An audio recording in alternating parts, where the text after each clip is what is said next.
Чындап эле бул трагедия да, абдан чоң трагедия да. Ушундай үй бүлөлүк зомбулук аялдарга жана балдарга абдан көп болуп атат. Биз канча мындай ушул маселени көтөргөн сайын бул ушундай учурлар токтобой атат да таптакыр эле. Алдын ала ошо иштерди бир алып барсак, ошо жанагы биздин байкуш маркум аялдын бетинен эле көрүнүп турат да кандай кыйналып жашаганын. Ушу МСО сиздер ушу алар менен да тыгыз иштешиңер керек да. Ошол эле жергиликтүү кеңештин депутаттары, активисттер менен бул ишти алып барбасак, бул анда калып калат. Азыр сиз ошо үй бүлөлүк зомбулукка өзгөртүүлөр киргизип атасыздар, ошо электрондук браслет боюнча. Биз уже окуя болгондон кийин сиз уже биз бул иштерди аткарсак болот, туурабы? Алдын ала иштер жок болуп атат, таптакыр эле.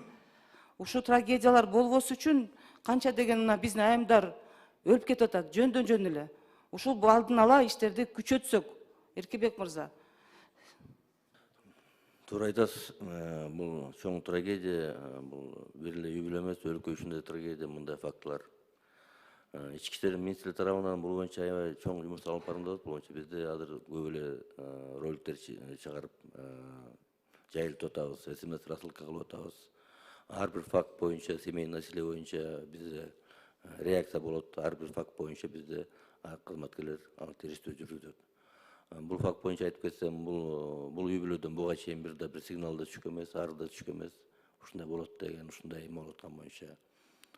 Эгерде бир жолу, эки жолу заявление түшкөн болсо, жалоба болгон болсо, факты болсо, бизде анда иште үй бүлөлөр контролго алынып, контролго коюлат да.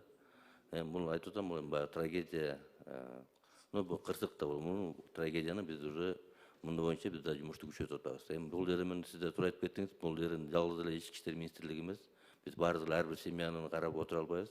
Бул жерден айылдык кеңештин депутаттары, органы местного самоуправления, социальный башка да службалар бар да, ошолор дагы жумуш алып барыш керек деп ойлойм. Ушуну жумушту күчөтсөк, муну келечекте мындай трагедияга жол бербейбиз деген ойдомун. Рахмат. Рахмат, Эркебек мырза. Эми чындап эле бул абдан өкүнүчтүү да. Ата энелердин чыркыраганы, ошол эле балдар калып калды. Жетим балдар калды да эми.